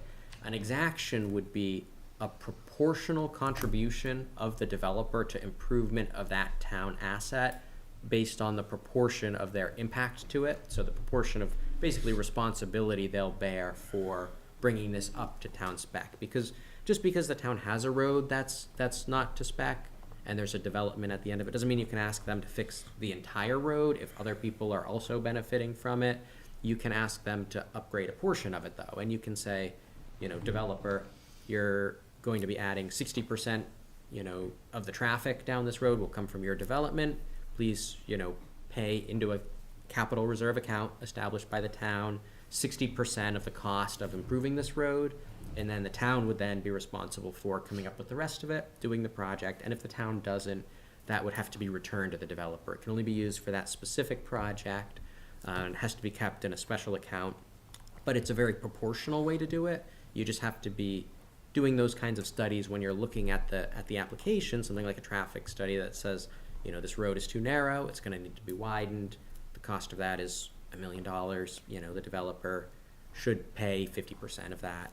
And then, it's important though that the town has to take that seriously too from a financial perspective, that we're most likely gonna be on the hook for the other portion of that improvement, unless there happen to be tons of developments at the same time or there's no one else who benefits from it. Then, maybe there is an argument to be made that it's all on one person, but usually it's going to be some percentage. So an impact fee is another way to get at that. And I think if you don't use the money, it goes back eventually. It does. There's like, If you don't use it in a certain time frame. That's interesting. So it sort of triggers action by the town. it does. Okay. And then, like John Fix said, the road that you said you were gonna fix, if you're collecting money to fix the road. right. And if the town doesn't, like you said, I think it's 10 years, but don't quote me on that. It goes back to the developer, and then the road is what it is. And most likely the town will have to fix it someday, but, if the town can't come up with its portion, the developer can't really be held, to account for that aspect of it. An impact fee works a little bit different. An impact fee, the most common example that you see is schools, and an impact fee, rather than being a proportional calculation tied to some specific improvement, like widening a road, an impact fee would be something that is calculated most likely like a per unit fee, flat fee. You have some kind of study firm come in and do an impact fee assessment and say, the average household, the average new house will require an extra $500 in expenditure by the school. Proportion, obviously that's going to be decades long, but if we get 20 houses, the school's going to have to put on an addition, and therefore each house should be required to pay money into an impact fee account, which also has to be segregated from other funds, but it's a little different because it's more of it's not that development on its own necessarily. It's most likely something you'd apply on a blanket basis to all developments, or you could do them in an area. You could say, any new subdivisions in, West Plymouth have to pay into like the West Plymouth Transportation Improvement Impact Fee Fund, and then we use that to repave, Yetton Road or something. It has to be, it's a little bit less one for one and a little bit less directly proportional. It's more of like a flat fee per unit or per square foot of commercial development. that goes into some type of fund in an amount that's been calculated by a firm to appropriately capture the impact of new development on certain types of infrastructure. So it's a little bit different than an exaction, but it's getting at the same thing. It's getting at the idea that if a developer will be benefiting from certain town improvements that are going to happen, infrastructure, building an addition to the school, the developer should have to pay into some kind of fund that will support those improvements. That's like the very And I big think the picture. scope of what they can actually improve is slightly different between the two as well. There is difference, yeah. So I don't think we have to decide tonight, but I Yeah. think it might be worth like at least having a conversation going forward about whether or not we want to include exactions in our considerations. I was gonna say, I've also seen some municipalities that they will have pretty much like almost in their building permit schedule, an impact fee. That if you're building a single-family residence, part of the permit fee is an impact fee of X number of dollars. So it's not necessarily part of the planning board subdivision regulations as much as it could be just, okay, there's a lot sitting out there and somebody wants to build a house on it, and that they're gonna be hit with an impact fee. That would be part of the permitting process then. Yeah. Joseph, Or it could be part of, So, it could be part of the planning board regulations. can I read a list of Necessarily subdivision Yeah. regulations. Can I read a list of costs that are included in the description of what, impact fees might collect for? And like, so, if we're looking at, one of the ways we might do this is say, well, what if the town was doubled in size? What would we need for services? Would we need more school, a bigger school? Would we need better roads? Like, so, the purpose of the impact fee is to authorize to pay for capital facilities, water, sewer, parks, schools, roads, libraries, fire, police. So like all of those things, like if we figured out like, hey, what's the increased cost to town for these services, like the capital part of it, then you can say, all right, yeah, we're gonna need 3 more fire, if we double the size of town, we're gonna need 2 more ambulances and 3 more fire trucks. So what is the per unit cost of those items? Like, and interestingly, the CIP becomes a basis for that. You And- can and- basically say, like, if our CIP is this currently, and we double our population, it's going to double, and or approximately, and that is kind of the cost that we can use as a And basis. to clarify, we do have impact fees currently in our subdivision regulations. We don't really use them very often. Right. we do, a question for Joseph, how often do impact fees get imposed on subdivisions and they get petitioned by the applicant and end up in court? Like, is that a common thing? Because it seems, it can be arbitrary. Seems like it would be. Right, potentially. Yeah. Yeah, it's a good question, and I think one of the issues, I think you always have to be really careful with something like an impact fee, for sure, because they are, they can be controversial, right? But they also, it also depends on how, the rational basis test is actually used for, or the rational nexus, I'm sorry, is really used for exactions, but like the principle still could be applied to an impact fee. What the rational nexus is a question that the board is asked, essentially. Is there a rational nexus, rational relationship between what you're asking this developer to improve and the subdivision or development that they're doing? So it's not like you're saying, you're building a 20-lot subdivision on Beach Hill Road, build us a new roundabout on Highland Street, right? There has to be some rational relationship between what you're asking for and the development. The equivalent of a findings of fact, which kind of covers you when somebody asks a question. Yeah, and you might have towns that do impact fees that probably are less likely to get challenged on them are towns that have regularly updated impact fee schedules developed by a third-party economist or just other impact fee professional who says, this is a really sound amount, and maybe it is applied at the building permit, or it could be applied in many different areas. Zoning can have impact fees for different types of development. You could have them in site plan for commercial development, but is there really a reasonable calculation that was used to come to this impact fee, or is it just something that the town is trying to use to And burden people? And you have to weigh the benefits of actually accounting for that impact and getting money for it versus the downside of potentially dissuading developers from coming to town. Yeah, But- That's my other thought on Yeah. it, yeah. but I'm also thinking that, let's say, for example, we had a developer that was looking to put in a 20-lot subdivision, for example, that it sounds like part of the analysis of that subdivision would be the impact on the town in terms of providing services, and therefore we would have that input from a professional that would say, these 20 new homes are gonna be an increase to these services, police, fire, schools, of X number of dollars, and therefore we'd have a reasonable basis for applying an impact fee. Yeah. I'm trying to think about, how things work currently. So think about when Market Basket was developed, they presumably they connected to water and sewer, but they paid for the connections. But they handle all their on-site costs. That's their responsibility. They do that as part of the project. But if you think about it, they're tapping into water and sewer lines that have excess capacity, and the town invested in that excess capacity, or the water and sewer district invested in that excess capacity when they built the lines, and it's been sitting there unused.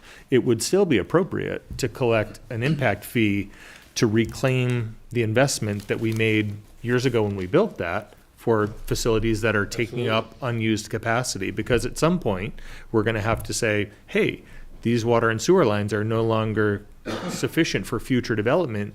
We are going to have to front that cost, and we will collect it down the road from future developments that take advantage of that excess capacity. Although in that particular case, the money would actually go to water and sewer, presumably. It would. I'm using water and sewer because it's the Yeah. only thing I could think of now. But the same thing could apply with fire service or police service or plows, highway trucks, that kind of thing. If I can pull us back for just a moment. Yeah. I don't think it's bad to think about it. I think it's a good discussion, and I think we've raised some really interesting issues, and I think it's probably a discussion that could easily go to 10 o'clock, and I'm not sure we want to have this discussion until 10 o'clock tonight.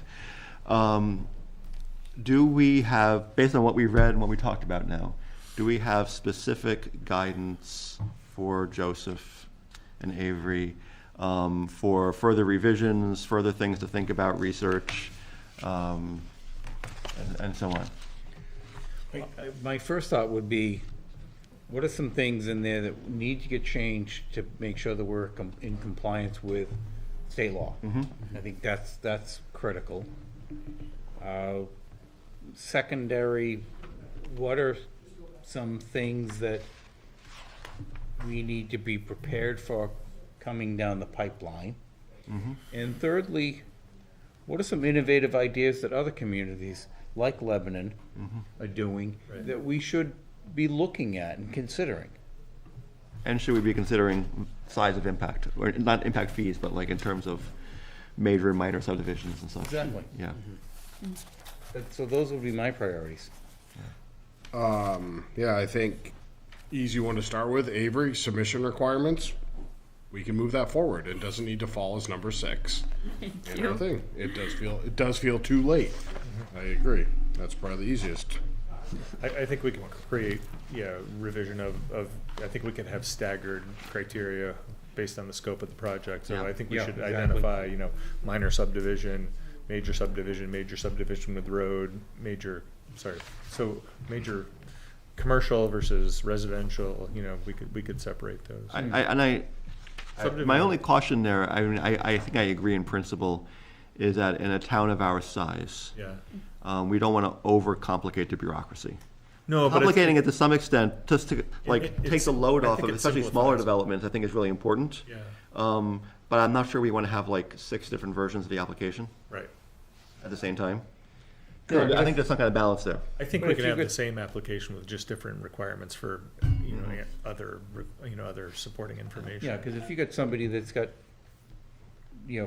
frontage enough for 2 lots, especially with some of the zoning changes in the single-family zone, there are spots that could very easily, they've got frontage, or even on fairgrounds, that, without creating any roads or frontage, it's simply just coming in and saying, okay, this meets the new zoning requirements. That should be a slam dunk. Yeah, without a big complicated piece of paperwork, like for a full major Right. subdivision. Yeah, it meets current zoning Are you thinking on this is, existing frontage. do you think this is an administrative decision that doesn't come before the board for a minor subdivision?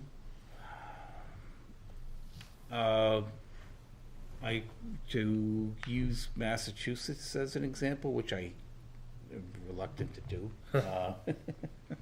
but they have an administrative approval Yeah. of what they call a Form A subdivision, that it meets zoning. So you just bring in the plan and the planner can approve it if it meets all the current zoning requirements. So it might be something to consider, like for minor subdivisions or lot line, boundary line adjustments. Did we try this before? I don't know. Did we? And I'm not saying it's a good idea, because we're a small town, we don't see that many of them anyway. They're not usually a terrible burden on us as a smaller town, but it could be a discussion. I'm not sure where it would end up. Well, maybe it doesn't require a public hearing and all the notice involved in that, if it meets zoning.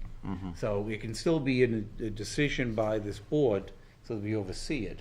And But we not don't only require a public hearing. meet zoning, but be a minor subdivision that meets zoning. Yeah. Because a major subdivision, of course, should also meet zoning, but like, obviously. I think all subdivisions require public notice and hearing. I don't think we can waive that. Is that in It's is in that the in the RSA. RSAs? Yeah, so the planning board's procedure on plats, the RSA does have a provision for minor subdivisions of 3 or fewer lots. You still have to notify abutters. The board doesn't necessarily have to hold a public hearing unless one of the abutters that's been notified requests the board to hold a public hearing. But the board still has to provide notice. It's not quite as extensive as like the A&R, approval not required subdivisions in Massachusetts, which can be, at my understanding, any number of lots as long as they meet zoning. Right. Just stamp them. And it's a really interesting thing that's enabled by the state legislation there. And there's, New Hampshire isn't quite there as far as the state law. That does have that provision for 3 or fewer. You don't need a hearing, you just need to notify, which we could look at and provide that RSA information to the board. In some ways, I think if we just streamline the application process, it'll probably streamline the board's process as well. Yes. And we don't get that many of them that it's really that burdensome, I think. And then we can look into streamline the waivers if we want to start accepting like verbal requests for waivers. Yeah. Or if we want to look at the written request part of waivers, which we've sort of been loosey-goosey on. Yeah. And see if we want to do something with that. I'm a little reluctant to accept the concept that, we're a small town, we don't see a lot of subdivision applications in light of the fact that we've recently changed several zoning districts and overlays that have really kind of primed the pump. Like if we're gonna see development, I think there's potential we could see a lot of subdivision. Well, in a sense, potentials. I'm saying that in favor of the status quo in some ways. Right. Not the full status quo of not having any distinctions between major and minor subdivisions, but in the sense of them all coming before the board, because they're not really overwhelming us. And if that changes, we can reopen this conversation. And as you mentioned, we don't need to bring it before the town at town meeting to actually change this. True. I just to throw out one more thing, it's been over 50 years since this has been updated. It might be something where we need a couple cracks at it. Yeah, I'm not expecting this to be like necessarily too quick. Yeah. I have stuff to do in the morning. Yeah, we're gonna be done tonight. Schedule a public hearing at our next work session, and we're all Yes. done. No. I don't mind the minor subdivision with 3 lots or less, like as it stands, because I do think they're still doing the development to code, I mean, and to go back to where we were at the very beginning of this meeting, we did pass 4 zoning amendments with pretty good ease, despite some pushback, online and such. Yeah. And I think part of that is our willingness to listen to people and have robust public hearings and other engagement and outreach. And I think there's a benefit of that, even when it's a little bit inconvenient sometimes, in terms of maintaining that trust and listening to people. And, yeah. I think that also one of the things just I've noticed in the public comment leading up to town meeting, to your point, John, was that I'd see online people making comments and someone would respond with, well, you've had 6 months of public hearings to state your opinion, and you're a little late to the game. Yeah. Well, that's true in one sense, and I do agree with that. At the same time, I think doing like public hearings in town hall is not always enough. And it's a lot of work to do the extra engagement with the community. But I think it also is really helpful at times to like really step out of here, as we have with the HOP program, and meet people a little bit closer to where they are and in a different environment. Not everybody wants to come or sometimes feel a little daunted coming to an official public hearing at town hall. Yeah. Joseph, do you have any other questions for us in this process to have guidance going forward? No, I think, were there any comments in the markup copy that people felt like, we don't want to do that? Like anything that was in here that gave anyone any kind of pause or concerns? Or were the comments generally things people were favorable of? Or do we want more time to think about that? Because there are a few many of them are very administrative, deal with RSAs that have changed, things like that. There are a couple, like utilities. I included a utility section from Dover about underground utilities generally being required, for electric utilities in particular. And just things like that. Was there any like red flags, I guess, at this point in the process? My personal thought reading this was that the vast majority of it looked good and like a no-brainer. But it might take a meeting at some point to like go through these one at a time, Yeah, like that's yes, what I yes, and a lot of them will be like 30-second discussions. Yeah, I like Yes, yes, and as long as we all do our homework ahead of time. Yep. And there are a few things in there, like you said, that I think do require some further discussion. And maybe after tonight, there'll be a few more things in here that require further discussion. Yeah. I don't think we're ready to deal with all those tonight, but I think if we just devote a whole meeting to this at some point, and we all do our homework ahead of time and check them off in our own notes ahead of time, we can like say, yes, maybe let's talk about this one, yes. That's my personal, Avery? Oh, yeah, Matt, you had brought up a point about waivers, and I was just looking for a little bit of clarification as to if you wanted, if you were in favor of any specific change, or if you wanted draft language on something. I'm not sure. So Okay. how's that for So That's okay. reading your comment about waivers, I don't like the idea of us going to verbal waiver requests.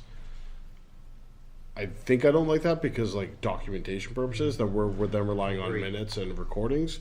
I do think I still prefer written waiver requests. But then again, looking back over the past couple of years, we'll have an application and there's no waiver request, but there's things that are blank. So we end up in the position with the candidate in front of the applicant in front of us, verbally saying it. And I don't know what the answer is to that, but I think your comment is something that like happens a lot. Like, they're not all in there. They haven't checked off, that they've met it. They haven't submitted something written. So when they're standing in front of us, we end up asking about it. Like, are you asking for something? So I don't know what the answer is yet, but. Could we require them to simply put it?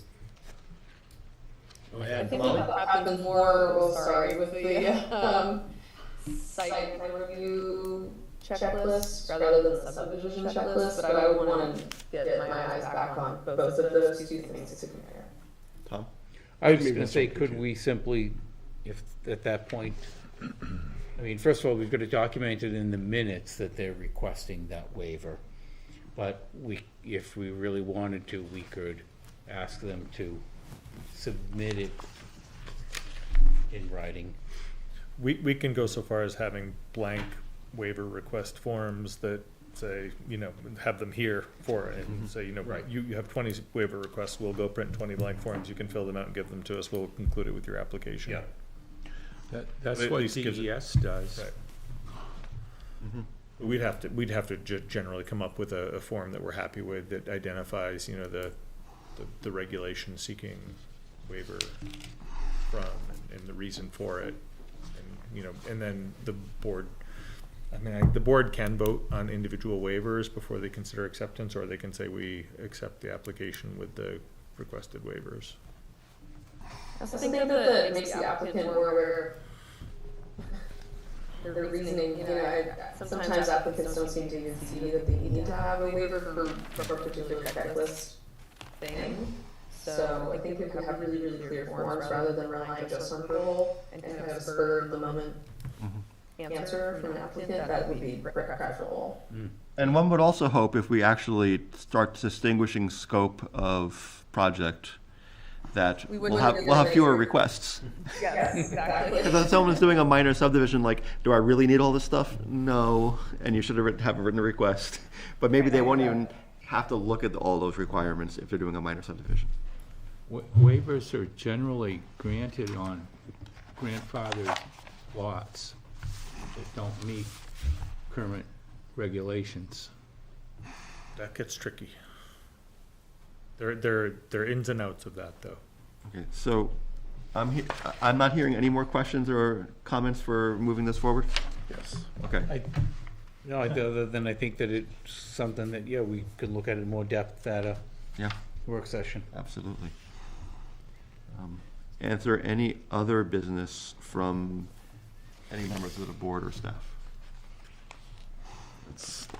We haven't met for 3 hours, and I thought Molly insisted that the meeting should be 3 hours. Oh, we can keep going. A Okay. 3-hour meeting? I would like to both welcome our new members and thank our outgoing members for the service. I think the work that this board does is of great value to the community, and I hope everybody here feels both proud to be here and a sense of responsibility for guiding future development in the community. Thank you, Phil. Well said. Thank you. Very nice. Anything else? A learning experience. I'll entertain a motion. Actually, no, wait, are there any public comments? Okay, no, there are not, okay. Motion to adjourn. Second. All right, all in favor? Aye. Opposed? Hey. And we are adjourned. You said nay. Everyone.